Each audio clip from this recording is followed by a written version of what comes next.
Кечле бөле сайғылы достар, біз яйынымыздың девам етеміз, ве студиямызда Мұсафыр бар. Мұсафырымыз аслында спортчы, ve biz onu takdim etmege isteyimiz. Studiyamızda büyükler kategorisinde boks boyunca Rusya çempionatının finalisti Ахтем Закиров. Весізні дәлбеті сайғылы достар, бізім субъектімізге давет етеміз. Селям алейкум. Хош келдің яйнымызға. Как настроение? Отлично. Как сложилось для тебя начало года? Начало года слаживается пока все хорошо. У нас впереди много событий, соревнований, планов. Вот, Олимпийские игры впереди, надеюсь, попаду на них. Ого. Мы знаем, что в декабре уже прошлого года, да, ты принял участие в чемпионате России по боксу, где стал обладателем серебряной медали. И вот недавно, буквально несколько дней назад, прошел бал чемпионов. Расскажи, пожалуйста, что это за мероприятие и в чем его основная цель? Ну, на балу чемпионов награждают лучших спортсменов Республики Крым. Это те спортсмены, которые вошли в состав сборной России, либо заняли призовые места на чемпионатах России, на турнирах класса А по всем видам спорта. Вот. И там награждают, отмечает Министерство спорта Республики Крым спортсменов там всякими грамотами, кубками. Вот наша Крымская федерация бокса вошла в пятерку лучших федераций бокса среди всех видов спорта в Крыму. Круто. Как проходит это мероприятие? В каком формате? Раньше это проводилось официально в банкетном зале, там Министерство спорта нас награждало. Но в этом году в связи с пандемией нас награждали в Олимпийском комитете, там, в кабинете. Нас вызывали по 3-4 спортсмена, награждали. Бал чемпионов, так звучит прям красиво. На балу, насколько я знаю, есть дресс-код. И все должны прийти в официальных таких костюмах, там фрак, смокинг. Также и спортсмены, да? Мне кажется, очень тяжело спортсмена заставить одеть костюм, брюки, светлую рубашку, галстук. Ну иногда приходится так одеваться. Тоже сменить спортивный костюм на смокинг. Все-таки это бал. Да. Очень интересно. А подводя итоги в целом прошлого года, каким тот год, 2020 год, сложился для тебя и в твоей спортивной жизни, спортивной карьере? Ну, в 2020 году я должен был участвовать на чемпионате Европы в Италии, но в связи с пандемией вот это все отменилось, перенесли этот чемпионат на март этого года. Вот. Соревнований было мало, я за прошлый год провел 8-9 боев всего. Это очень мало. Это мало, да? Да, на Кубке России 2 боя провел. Там спарринги определенные были в составе сборной. И вот чемпионат России прошел, 4 боя там провел. Какие планы на этот год? Самый ближайший бой, когда состоится? Самые ближайшие бои? Либо еще не назначен? Пока неизвестно, как. У нас сейчас сборы будут на Эльбрусе. Общей физической подготовки, там будем здоровье набираться, так скажем. Далее будут матчевые встречи, сборы в Кисловодске, и там же матчевые встречи с иностранцами. Иностранцы к нам приедут, и вот там будут первые такие спарринги международные. Ну а в целом готовишься ли ты сейчас к чему-то? Продолжаются ли такие усиленные тренировки, или все-таки после чемпионата есть время немножечко отдохнуть, выдохнуть даже, можно сказать? Нет, времени выдыхать нету. На носу Олимпийские игры. Нужно доказывать тренерскому составу сборной, что мы лучшие. Вот, я и мой тренерский штаб. И ехать за лицензией. Во Франции будет лицензионный турнир в июне месяце. И там будет единственный шанс для нашей сборной в весовой категории 52 килограмма завоевать лицензию на Олимпийские игры. Мы так понимаем, что тренируешься ты каждый день, но сколько часов в день ты уделяешь тренировкам? Да, тренируюсь каждый день. В среднем тренировка проходит 1,5-2 часа вечером. Ежедневно. И помимо... когда дома, это когда дома. А когда на сборах, у нас по 3 тренировки в день на сборах. С перерывом 3 дня тренируемся, день отдыхаем. Так на 3 недели уезжаю на сборы. Из чего состоит, это может немножко странный такой вопрос, рацион боксера? Если столько тренировок в день, по 3 тренировки, если нет сборов, то это ежедневные тренировки там, по 2 часа. Это, мне кажется, это очень много. Следишь ли ты за питанием?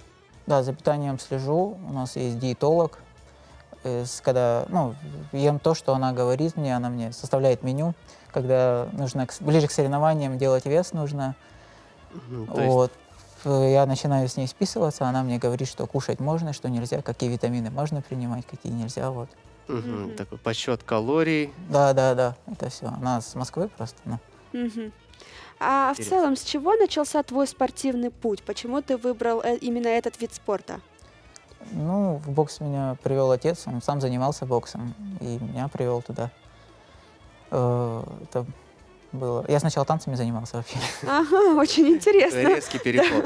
Да, а потом отец сказал, хватит страдать ерундой, сказал, мужчина должен заниматься видом спорта для мужчин. Мгм, Вот, и привел меня в бокс. Это было в 2010 году. мгм, В секцию бокса в Охотниково, Сакский район. мгм.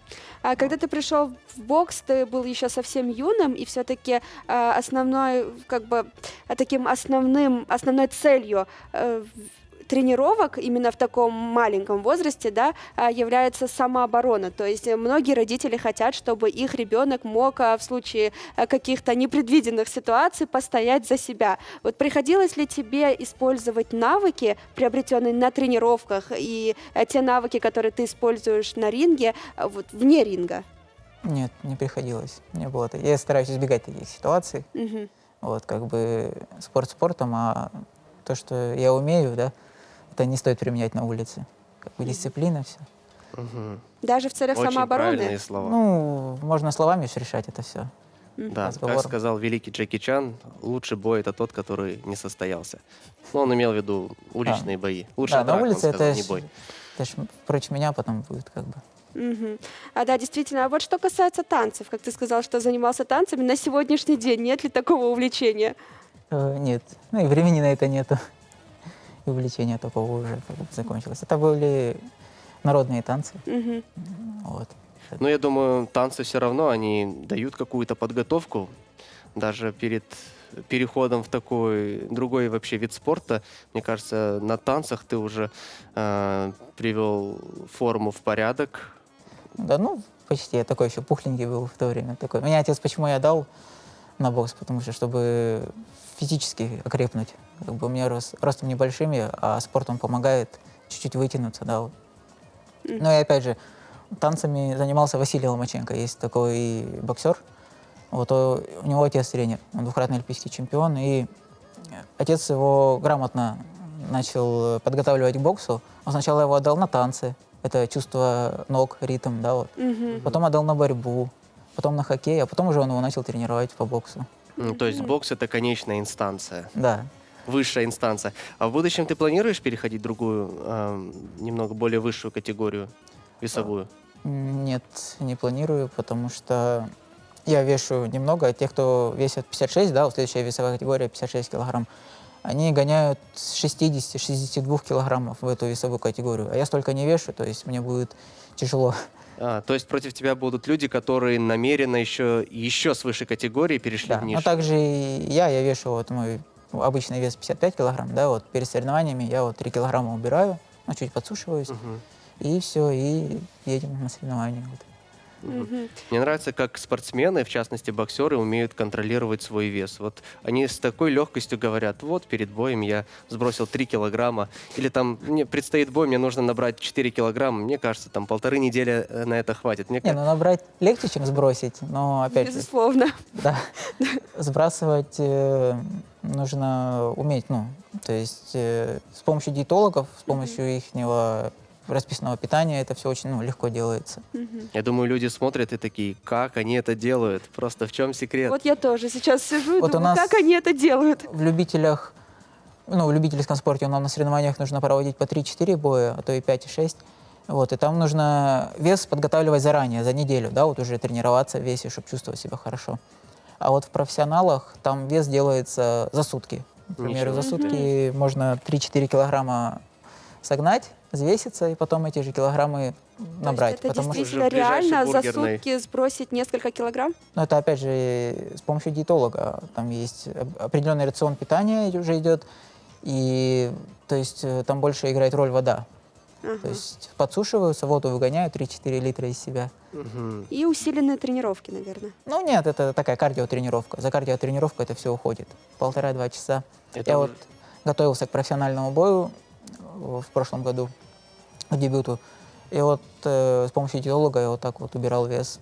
Тоже не очень легко это. Да, но это такие прям уже экстремальные манипуляции со своим телом, с водно-солевым балансом.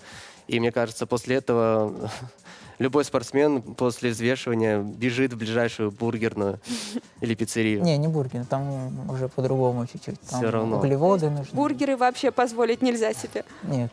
Мгм. Даже один день в неделю или в месяц. Ну, если спрятаться где-то. Если диетолог Чтоб увидит, диетолог- ругаться Главное, Чтобы будет. не видел видел диетолог. диетолог и Да, тренер.